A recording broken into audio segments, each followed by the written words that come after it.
Welcome to my channel. I'm an idiot. Anyway, hi. For those of you who don't know me, my name is Paige.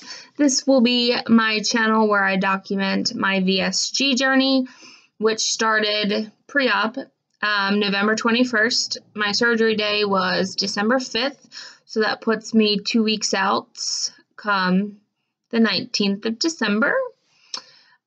This channel, I will go into deep depth of why I chose to do what I did, which was to have vertical sleeve gastrectomy, which 80% of my stomach was removed.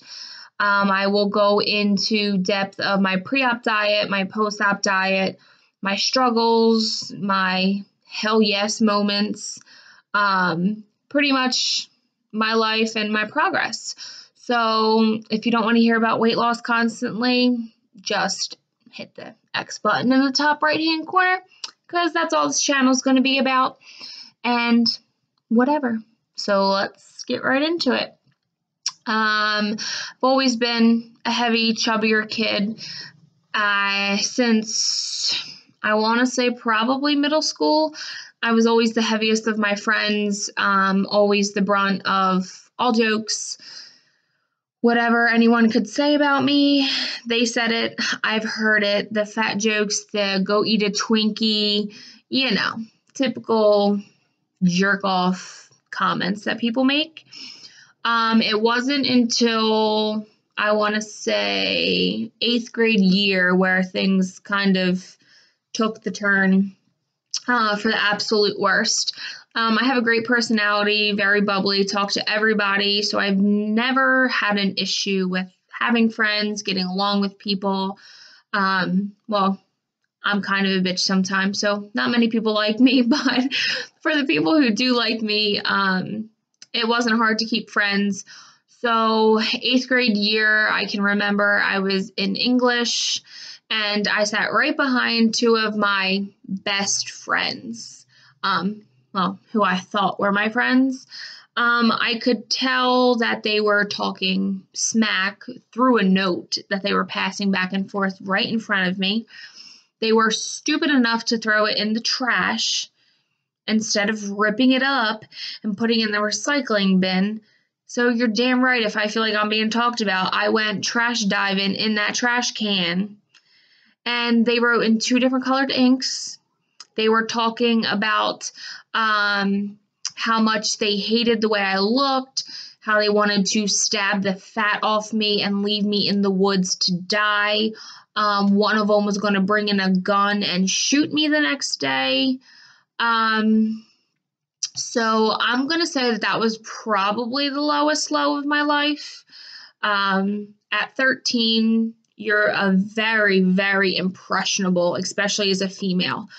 You want to be widely accepted by everybody. You think that that's how your life has to be. Everyone has to like you. Everyone has to be friends with you. That's just what you think is at 13, being naive and not knowing much about life. So I went home that day. Apologize for family, friends who may not know this, but I wrote suicide letters.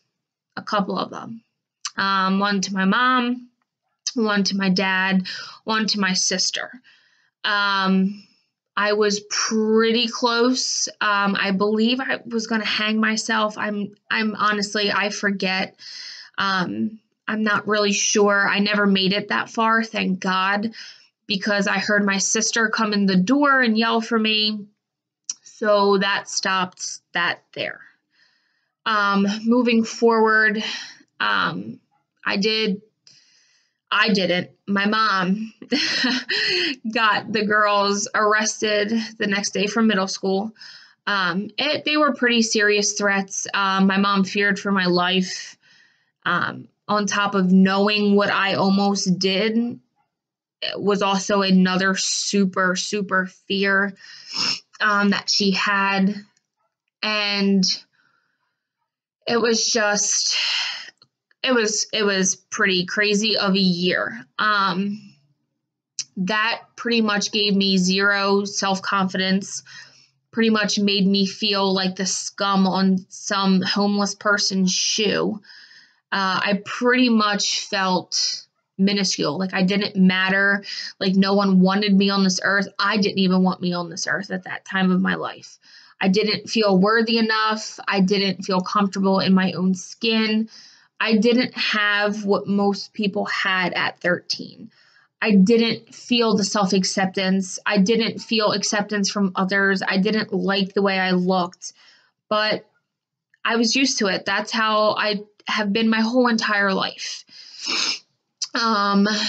Moving forward into freshman year, I hid my body in clothes. I would wear 3X sweatpants, 2X shirt. I was 213 pounds my freshman year of high school. I was 14, 16 maybe in jeans and an extra large or large in shirts. I did not have to wear baggy clothes. That was my way of hiding my body, hiding how others perceived me to be. And that's when I started mental self-harm on myself. Before anyone else could crack a joke about me, I was like, yeah, I'm fat as shit. Like I would be the first one to make fun of myself because in my mind, if I'm making fun of myself, there's no room for anybody else to say anything because I've already said it to myself. And it's a lot easier, I thought, to hear it from yourself than to hear it from a peer where you wish to have self-acceptance in. So freshman year was kind of a whirlwind for me. It wasn't until, I met my best friend, who I'm still friends with to this day. We are legitimately the same exact freaking person. I mean, we get mistaken for each other all the time, and we have the same I don't give a shit personality, mentality, big girls loving it. Like she was my saving grace, part of my saving grace. And, we got along so well. We didn't care what anybody said. We joked about being fat together, shared clothes. I mean, to have somebody going through the same thing you are, dealt with the same kind of demons, it really, really makes a difference. And it really, really helps. So sophomore year is when we got a lot more closer. I started caring about what I looked like. I started caring about boys more importantly. I had never cared about them prior to. Going into my freshman year, wild. I had never been kissed. Didn't care about boys because I didn't care about myself. I didn't make myself available. I didn't care what I looked like. Nothing. I just gave up. So sophomore year, I started to dress more girly. I started to do my hair, started to do my makeup, but I was still bigger than 95% of my class. So it was always hard going through the hallways, but me and my girl yelling at the top of our lungs at 6:55 in the morning to find each other to walk to class. Everyone honestly probably hated us, but good thing we didn't give a shit and never did, still don't. That year was a bit of a turning point for me. Over the summer, I gained a lot of self-confidence. At this time, I was swimming for my high school, which involved getting in a one-piece in front of a whole bunch, of washboard-abbed men who, freshman year, I didn't care. I swam for them then till all 4 years I swam. But sophomore year is when I started kind of caring, like wearing 2 swimsuits. That helps in certain aspects if you know about swimming, but mainly to, flatten my stomach, make myself look good. Sophomore year, I started getting more attention from guys, which was weird. I was shy, offish at first, which if you know me, I'm not shy, so that's a little weird to say. But I was shy. I wasn't used to the attention. I wasn't used to people seeing me and thinking I'm beautiful, because I did not feel that way about myself. So sophomore year was definitely a turning point. Moving forward into junior year is when I started actually dating. Kissing boys, had my first sexual experience the summer of senior year. So junior year was fun for me. I was starting to fit in. People were starting to love me for me and not my outside appearance, and really valued that I saw myself like that. My self-confidence at this point was extremely high. I liked the way I looked. I was still a solid 213, 220, but I played 3 sports. I swam, I did volleyball recreationally and softball recreationally. So I was having the time of my life. I was so happy junior year. I had a ton of friends. I was friends with the popular people. I was friends with the geeks. I was friends with my sports people. I genuinely talked to everybody. Everybody knew me. Everyone knew what I sounded like. They heard me before they saw me. That is the joke. And I will always be known as, well, when Paige is here, because you can hear her before you see her. And I'm proud of that, because, hey, when the room's quiet, Paige ain't there. And it's probably going to be a little boring. But yeah, junior year was great. Junior year was a lot of fun. I made a lot of good friends that I kind of wish that I still kept in touch with. Even more so my senior year, when I was on the top of the world. Nothing could have gotten better than that. I met my now husband in 2011 after going through a rough breakup.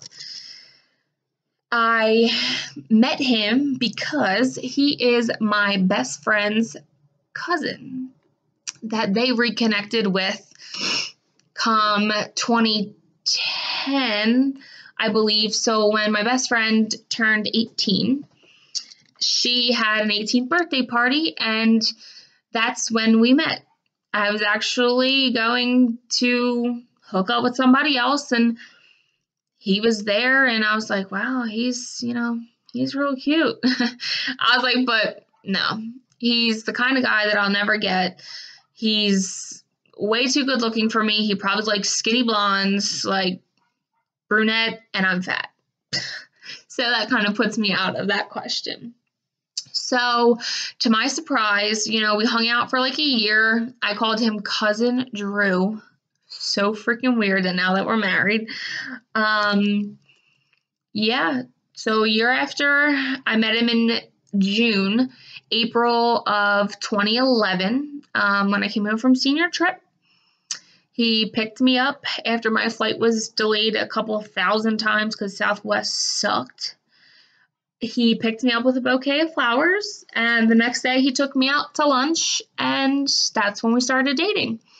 So and I said this in my wedding vows, he never knew that he saved my life. Like, he showed me the love, the acceptance, regardless of what I looked like. And by the way, he did like skinny blondes. So, I beat the stereotype in my mind. I'm a bigger girl. I guess I'm pretty. Like, I'm not ugly. I find myself attractive when I look in the mirror. But to have somebody else literally be like mesmerized by you and just captivated by you and just so intrigued and wanting to know more on a genuine level, and not just like, oh, I want to get in your pants type thing, which it probably started out at first because I've always had a booty. I've never been shortchanged of that. That's what first gravitates most men, because they're pigs at some point in their life. But it genuinely grew into a friendship, and then into love. And then come 2013, I moved to Florida for a year to go to beauty school. And, I told him, I was like, well, hey, listen, like, if we make it through this year, we seriously need to think about going forward, like what the next steps of our lives are going to be like. So September 12th, 2013, the man who saved my life asked me to marry him at baggage claim. I actually have pictures. This was the proposal. He had a hidden photographer waiting at baggage claim, and he proposed. And we had a 5 long year engagement. But April of this year, 2018, we cruised with 50 of our closest family, friends, and bridal party, and we got married. We got married in Turks and Caicos. It was the most beautiful day ever. It sure could have been less hot because I was wearing a full wedding dress, but it was perfect. I married the person I'm supposed to be with, the person that saved my life, the person who, cheesy, stole my heart and never gave it back. But it's true. This kid, everyone told me, Paige, don't get involved. He's a player. His own family told me this. Like, we literally went through hell and back, like fought hard to be with each other. And this is the outcome. One of our wedding pictures. It was a great day. I mean, we still all talk about how beautiful it was. That's us on the beach. Honestly, it was fantastic. It was a day that no one seems to forget. Our family still talks about it whenever we get together. But yeah, it's crazy. But that is my why. I've struggled with my weight since 2006, which was my 8th grade year. I graduated middle school in 2007. So 2006, 2007 is when the weight struggle really began. Fast forward 2018, 12 years. And it's crazy. My mother-in-law had the surgery 4 years ago. My best friend had the surgery about a year and a half ago. Summer will be 2 years. And my other friend had the surgery going on 3 or 4 years ago. And when they started the process, it really, really intrigued me. Like, you're getting what done? Like, the surgeon's taking 80% of your stomach out? Like, how does that work? How does it work? So I immediately started my research, started looking up weight loss surgery procedures. And in the midst of that, I've tried every fad diet out there: Beachbody, Avocare, Herbalife. I mean, you name it, I've tried it. 21-day fix, where that worked for a month. It's portion control. Of course it works. You eat healthy food. You exercise 30 minutes.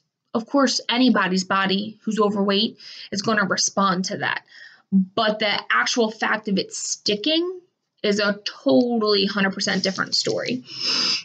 So I started thinking about it, and I'm like, I don't know. I am not a surgery person. I've had my tonsils removed 18 years ago. I mean, I've never been a person that's needed surgery like that before. So I was really nervous, really hesitant. And I would research it every so often and just think to myself, like, Paige, are you really going to do this? Like, is this really what you want? Like, you need to make sure, because once they take out that stomach, sister, it ain't going back in. You can stretch your stomach, you can regain all the weight you want, but you're going to go through all that you go through for nothing, basically. So fast forward to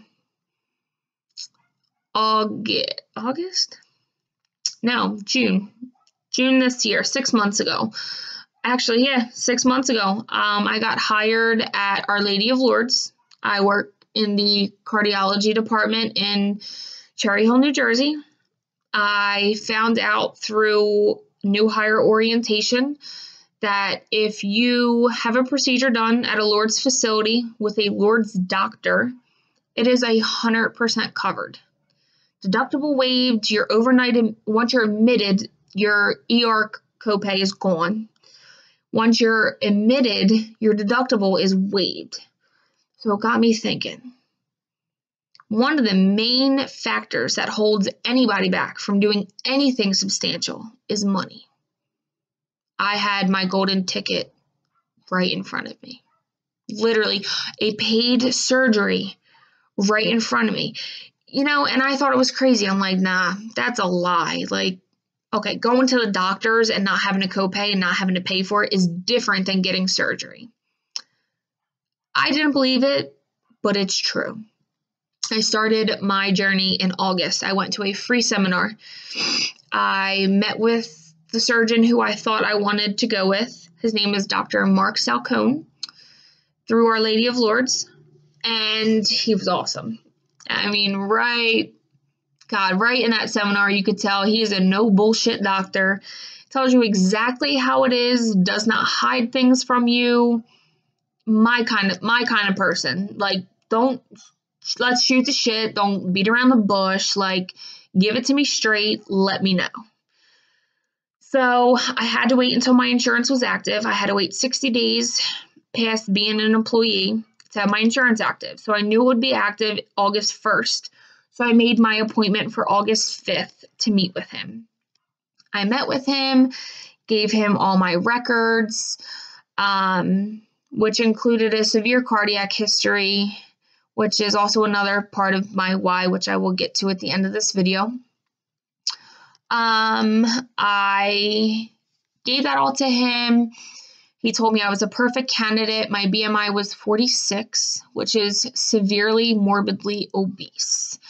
For my height, stature, they say that I should weigh between 120 pounds and 140 pounds.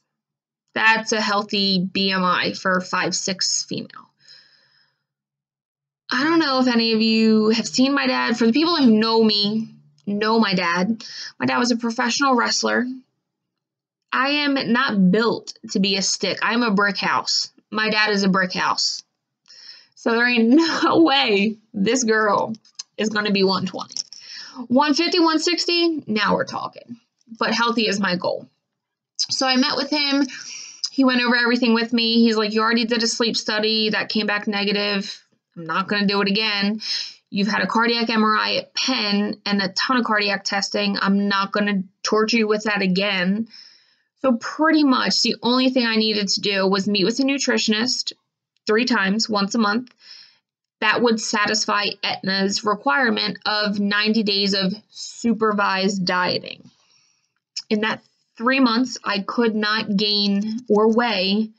I could gain, but I had to lose. I could not weigh more than my starting weight, which is 291 pounds. That was my consult weight. That had to be my end weight to get approved for surgery. I was not required to lose a certain amount of weight preoperatively. Anything was a benefit and would obviously make surgery easier and would make reaching my goals a lot smoother. So I went to all my nutrition classes. I waited the 90 days. I met with Dr. Salcone in the beginning of November and knew that I wanted my surgery in the beginning of December. By the new year, and by Christmas, I wanted to be able to be around people, around food, just to be happy and my normal self. Even though I can't get totally smashed this Christmas Eve, I'll live. So I got approved for surgery. I had surgery 12/5. The next video, I will go more in depth of what I had to do preoperatively. I will go into postoperatively the first 2 weeks how I'm feeling. And then each video will divulge more and more into my process, my thought process, food, and what I'm doing basically to keep going on this weight loss. I had mentioned that I have severe cardiac history, which is another why for me, a huge why. It became a very significant why more than myself. About 3 years ago, almost 4, we lost my 14-year-old cousin to sudden cardiac arrest. There's no rhyme or reason why it happened. She was 14, perfectly healthy girl, getting ready to start freshman year of high school at Eastern. That threw more than, a loss. It threw us through a loop. Not only a grief loop that, we just lost a child, but more of a what the hell loop. I know that's how it was for me. Kind of like she played 3 sports. She was healthy. She just got cleared. She just went through hell week at Eastern High School for soccer. I mean, if you knew my cousin Kara, you knew she was a stick. There was not, I don't even think she had, 6% body fat. I mean, this kid was lean. So that threw us into cardiologist. We have heavy cardiac side. My grandfather passed 4 days, I think, before I was born, from a complications of a heart attack or a heart attack. I'm not too sure, but either way, it was cardiac related. And he was in his late 40s. So that alone just caused us and prompted us to go get tested. I was found to have tachycardia, which is rapid heart rate. I was also working in pediatrics at this time, so I was getting extremely sick because my immune system did not like the kids' germs. So I found out through a finger pulse ox, that sitting, my pulse was normal. Upon standing, I would shoot to 130 and above, which is not good. So I went and got tested, had an EKG done, which came normal. I had an echo done, which showed thickening of my septum, which is the center of your heart, which the doctor said that honestly just needs to be monitored. It doesn't really have any great risk of significance and risk. And I had a sleep study done, which was negative for sleep apnea, cardiac MRI at University of Penn. That's how deep we went. So she is my why. At 14 and healthy, she didn't wake up. At 25 and severely morbidly obese, what is going to stop whoever's up there from saying, Paige, it's your time, gotta go? So if your own health issues aren't enough to scare you, please think about these kids, not just my cousin, these kids who are playing sports and just dropping dead of sudden cardiac arrest that have no health issues, undetected heart issues in healthy teenage kids, where I'm sitting at home stuffing my face with freaking Doritos and other crap that shouldn't be going into my body. Why? Why do we do that to ourselves? Because this right here, it's not your stomach, it's your brain.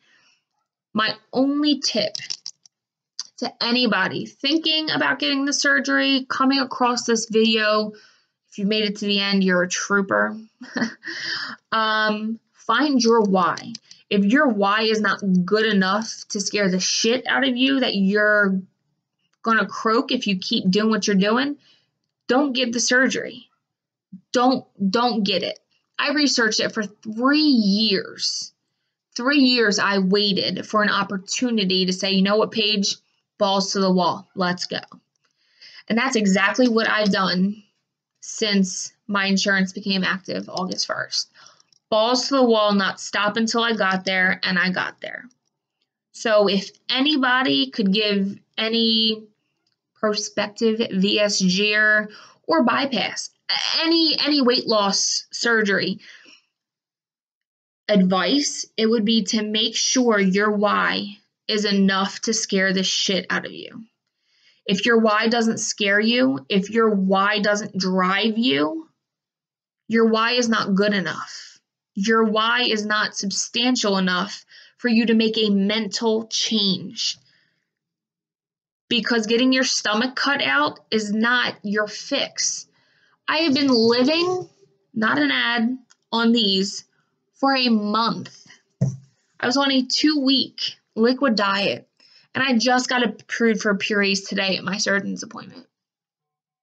So if your why is not enough, you won't make it past the first month, and you will regain.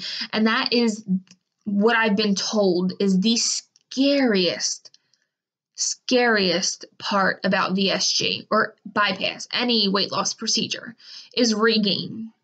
Your first year, your honeymoon phase, is when you need to nip the shit in the bud.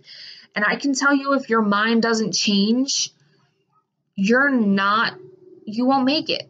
You won't make it. Mentally, I'm not hungry. Physically, my stomach tells me when to eat. I sip all day long. I make sure I get my fluids in. I make sure I get my protein in. But my stomach now tells me when I'm hungry. My brain does not. I don't wake up thinking about, oh, what am I going to eat? I wake up thinking, all right, I need to get 4 bottles of water in today. I need to drink a protein shake and a half to hit my goals. That's my mindset now. And my dad ingrained something in me when I lived down there about, 5 years ago. You eat to live. You don't live to eat. The food fuels your body. You can't let food anymore consume you. As much as this is a physical change, you also mentally have to be ready to change. Because if you go into this major life-changing surgery and think, oh, in 6 weeks when I'm cleared to be on whatever food I can be, I'm cracking open that Mountain Dew or I'm hitting Taco Bell as soon as I am cleared, you're going to fail. You honestly really are. And I haven't been on this journey long. I started my pre-op diet 21st of November, and I'm just 2 weeks post-op. So I've only been a month on this journey, but I've been fighting this for, like I said, 12 years. So if you're not with the program, don't try and get on the program because it's not going to work. And if you really, really want this done, talk to a psychologist. Get under wraps before surgery on why food comforts you the way it does, coping mechanisms to be without food, because I'll tell you, the withdrawal is real. And the first couple days of that pre-op diet, man, it's rough city. It honestly really is. And like I said, I'll go into more detail about that in the next video. But that's my sound advice. That's my why. I credit my bullies to who I am today. My personality is because of you, so thank you. My tough skin is thick because of you, so thank you. I'm not going to hold grudges, beat myself up about, the lowest low of my life. I'm going to say thank you for shaping me who I am today and giving me the I don't give a shit what anyone has to say attitude. I unapologetically speak my truth and say what I want because of you guys. Because I don't hide how I feel, I am very much respected by most people I come across. Most people can't tolerate my bruntness. Most people don't appreciate my bruntness. But unapologetically, I don't care. You guys made me the way I am. And I've never fought it out. I've never punched anybody, never gotten into a physical altercation. I've used my confidence and my power to get through such a shitty time in my life to turn around and say thank you. From the bottom of my heart, I appreciate you guys being assholes to me and making my life a living hell. Because had I not gone through that, I don't think personally I'd be as strong as I am today. I don't think I'd have the kind of messages to share with people that I would have today. I wouldn't be a survivor of almost suicide if it wasn't for you guys today. And god damn it, I wouldn't love myself if it wasn't for you guys. Now, don't get me wrong, I still have my self-love issues and my confidence issues, but I want to say 85% of my I don't give a shit, I love myself, I like the way I look is there. The other 15% is just a daily female struggle that all women go through no matter what body size you are, of being self-accepted. You're either too skinny or you're too fat, or you're too chunky, or you're not curvy. I mean, I could list 1,000 things that society makes women feel like they're not good enough because of what's portrayed on runways and magazines, so on and so forth. So I just want to say thank you to my supporters. Thank you to my bullies. Thank you to my friends, my family, who have been nonstop in my corner fighting for me and, you know, telling me I'm beautiful no matter what. I know that's the truth, but being healthy to me is when I will feel the most beautiful. Besides my wedding day, I don't give a shit what my weight was. I was a beautiful bride and I'm biased. I don't care. Anywho, this will not be my last video. This is just an intro into one of the deep-seated reasons on why I finally, after 12 years of battling with fad diets and yo-yo dieting and beating myself up about not being able to lose weight or being on track for a month and quitting, this is why I did it. This is why I waited so long. I'm glad I waited as long as I did because I feel like I was fully prepared for surgery. There was nothing hidden from me. I knew exactly what was happening, exactly what to expect. And, you know, I, so far, crossing my fingers, have been great at it. So stay tuned. This is Paige's Progress channel. That is my YouTube name. There will be more videos to come with some fun stuff. If you guys have any questions, drop them down below in the comment section. And if I get enough, I will make a Q&A video. You can also follow me on Instagram, Paige_AmberXO. I do some Instagram stories on there more frequently than I'll be on here. I'm going to try and upload once a week. Don't know solidified day, but it'll probably most likely be Saturday. So follow me on Instagram. I don't have a Twitter. My Facebook is just personal. I don't really document too much on there of my weight loss. But thank you guys for watching, and I will be back soon.